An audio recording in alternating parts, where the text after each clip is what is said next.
कांड 1 जनवरी 1948 को शहीद हुए तमाम शहीदों को श्रद्धांजलि अर्पित करते हैं और कहना यही चाहेंगे कि 1948 में ही गोलीकांड नहीं हुआ था झारखंड राज्य में। हमें लगता है कि वो गोलीकांड 2024 में भी हो रहा है, बस थोड़ा सा पैटर्न बदला है। 48 में सामूहिक गोलीकांड हुआ था, 50,000 लोगों को गोलियां चलाई गई थी।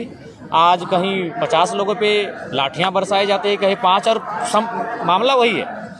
खरसवां गोलीकांड को अगर समझना चाहते हैं तो हमें उस समय की परिस्थितियों को समझना होगा कि उस समय खरसवां के आदिवासी मूलवासी अपनी ज़मीन को उड़ीसा में मिलाने देने के पक्ष में नहीं थे, क्योंकि उनसे उनकी ज़मीनों और भाषा को कहीं ना कहीं छेड़छाड़ होता।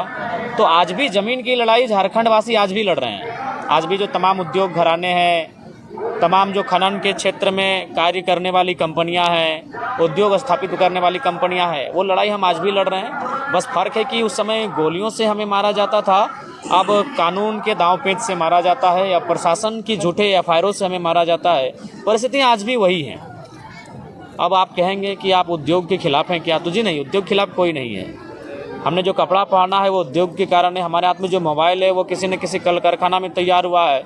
हमारा बस यही एक मांग है कि जो लोग रैयत अपनी ज़मीन देते हैं, जो ज़मीन देकर विस्थापित हो जाते हैं, उनको पीढ़ी दर पीढ़ी नौकरी मिलना चाहिए। इसलिए मिलना चाहिए क्योंकि वो ज़मीन उनके पिताजी करते थे, पिताजी से पहले दादाजी करते थे, दादाजी से पहले दादाजी करते थे। तो उस ज़मीन को जब हम उद्योग को दे रहे हैं, उद्योग के घरानों को दे रहे हैं, तो एक नियम ये होना चाहिए कि जब तक वो उद्योग वहाँ खड़ा रहेगा, चाहे वो टाटा रहे, टिस्को रहे या BCCL रहे, CCL रहे या कोई कंपनी रहे, जब तक वहाँ उद्योग का और कंपनी का कार्य होगा तब तक 3rd और 4th ग्रेड की नौकरी ज़मीन देने वाले रैयत परिवार को मिलना चाहिए।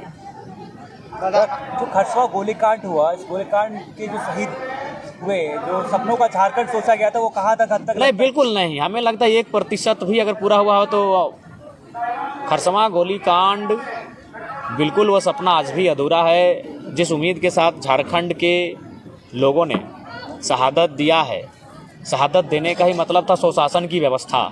सुशासन की व्यवस्था मतलब हमारी अपनी पारंपरिक व्यवस्थाएं, लेकिन आज विशेषकर कोल्हान में आप अक्सर देखते हैं जिस प्रकार की समस्याएं सामने आती हैं, जिस प्रकार से दमन किया जाता है, तो सुशासन व्यवस्था आज भी नहीं है। और जो लड़ाई थी वो सुशासन व्यवस्था की लड़ाई थी, वो लड़ाई हक अधिकार की थी। और हमें लगता है कि आज पुनः उस लड़ाई को आत्मसात करने की आवश्यकता है। पेशा कानून के बारे में बार बार बात होता है, अभी फिर से जो ये बात उठ रहा है, पेशा कानून पर आप क्या पक्ष रखते हैं? बिल्कुल, पेशा कानून ही मजबूत करेगा जो आदिवासियत परंपरा है, जो आदिवासियत रीति रिवाज है।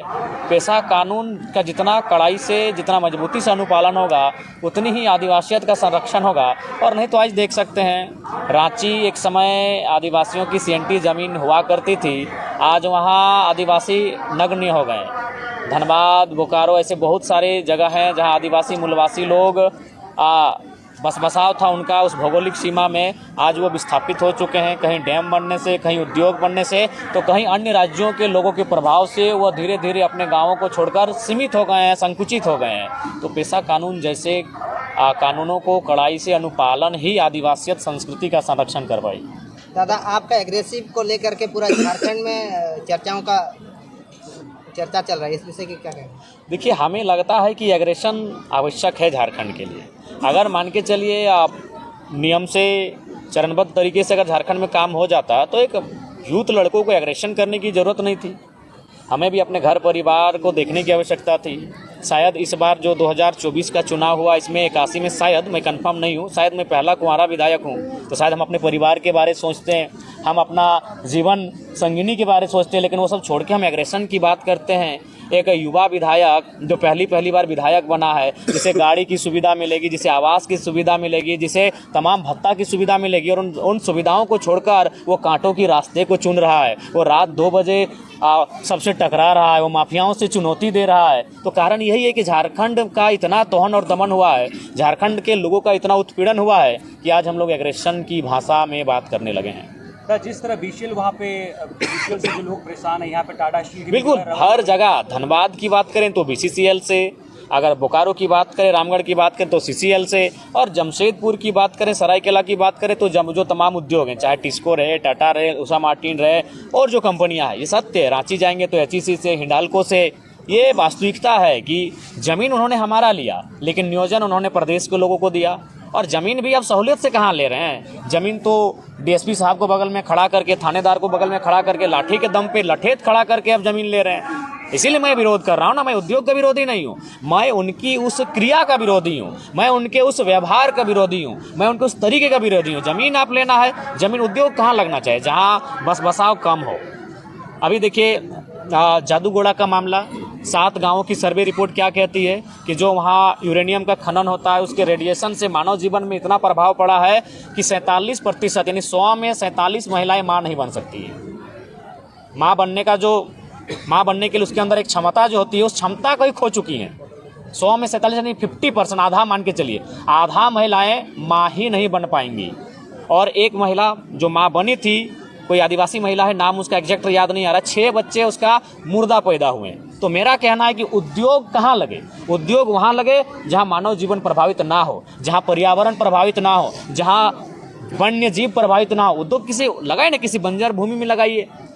मानव जीवन को प्रभावित करके, पर्यावरण को प्रभावित करके कौन सा मुनाफा आप कमाएंगे, कौन सा इसीलिए उद्योग का कोई विरोधी नहीं है। उनका जो व्यवहार है झारखंडियों के साथ, उस व्यवहार का विरोधी है। जयराम जी, नया साल आ गया है, किस तरह से आगे अपनी पार्टी को लेकर आप अपने काम किस तरह से करिएगा? क्या देखिए, हम लोग नितांत अपने कर्मों पे फोकस करेंगे। अगर हमारा कर्म सार्थक रहेगा तो लोग जुड़ेंगे।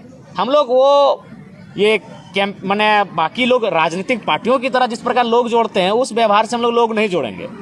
हम अपना कर्म पे केंद्रित करेंगे।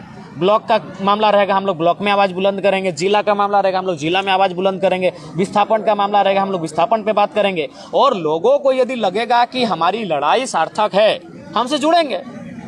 नहीं लगेगा, नहीं जुड़ेंगे। तो जिस तरह गुजरात मॉडल के दम पर PM नरेंद्र मोदी जी PM बने, क्या डुमरी मॉडल वो देखने को मिलेगा 5 साल का? क्या आप लोग का फोरकास्ट जी, डुमरी मॉडल बिल्कुल देखने को मिलेगा। और उसके लिए हम लोग बहुत सारी योजनाओं को बेहतर सिस्टमेटिक तरीके से लाने के लिए चरणबद्ध हैं। और बिल्कुल डुमरी मॉडल को हम लोग आने वाले 5 सालों में झारखंड में एक एग्जाम्पल के तौर पे प्रस्तुत करेंगे। जयराम जी, डेट बदल जा रहा है, कैलेंडर बदल जा रहा है, लेकिन रोजगार की मुद्दा वही है, स्टूडेंट वही सड़कों पे है अभी भी। क्या कहिएगा इसको लेकर? नया साल में कुछ संदेश देंगे छात्रों को लेकर, कुछ हित करिएगा? देखिए, हम तो स्पष्ट कहेंगे, राज्य सरकार को आपके माध्यम से संदेश देंगे कि जब तक खतियान के आधार पे स्थानीय नीति, स्थानीयता के आधार पे नियोजन नीति और पिछड़ों के आरक्षण में संशोधन, जब तक इन विषयों को इम्प्लीमेंट नहीं करती है और अगर कोई नियोजन लेती है तो उसमें क्या होगा कि झारखंडियों के साथ सरासर अन्याय होगा। तो इसलिए राज्य सरकार को हम आपके माध्यम से खरसवां की इस पावन धरती से, खरसवां की इस ऐतिहासिक धरती से संदेश देंगे, बिना स्थानीयता के कोई भी नियोजन ना लें। अगर बिना स्थानीयता के आप नियोजन लेंगे तो वहाँ झारखंड के लोग कम और गैर झारखंड के लोग ज़्यादा भरे हुए दिखेंगे। न पैसे के लोभ से जिस तरह इस बार सत्ता बना, 2100 रुपया गोगो की बात हुई, मैया सम्मान की बात हुई, और कहीं ना कहीं ये कन्वर्ट भी हुआ वोटों में। तो ये 5 साल में क्या देखते हैं कि लोग वही 2500 या 3000 में सीमित रह जाएंगे या फिर अपने इच्छाएं को? देखिए, अब वास्तविकता यही है। एक हिटलर ने एक उदाहरण दिया था एक मुर्गे का।